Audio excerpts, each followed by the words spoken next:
Zakaj mi sploh koristijo podatki o napovedih analitike GZS? Gospodarska napoved je v bistvu ena izmed naših pomembnih publikacij znotraj letnega paketa gospodarskih informacij.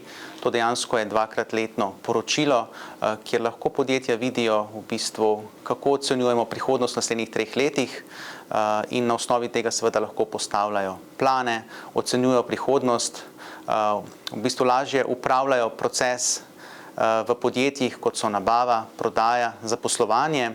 Hkrati bi pa seveda povedal tudi to, da je to gradivo zelo uporabno tako za interne kot eksterne javnosti. Recimo z eksternih javnosti so pomembni kupci ali pa denimo banke, ki financirajo podjetje. Tako da to v bistvu ta napoved vsekakor je zelo koristna.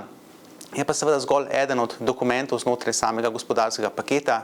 Ostali pomembni v bistvu dokumenti so še pregled letnega poslovanja gospodarskih družb, potem so dvakrat letno tudi napovedi gospodarskih informacij v regiji in pa zelo pomembno tudi tedenski novičnik v slovenskem in tudi angleškem jeziku, kjer nekako poskušamo povzeti ključne informacije, ki so najbolj relevantne za poslovne subjekte tako v Sloveniji kot v tujini.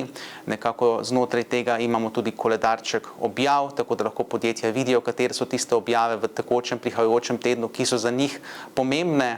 Hkrati pa v bistvu opisujemo tudi glavne teme, ki v bistvu menimo, da so najbolj relevantne za podjetja, da so lahko pozorne na spremembe pri teh področjih.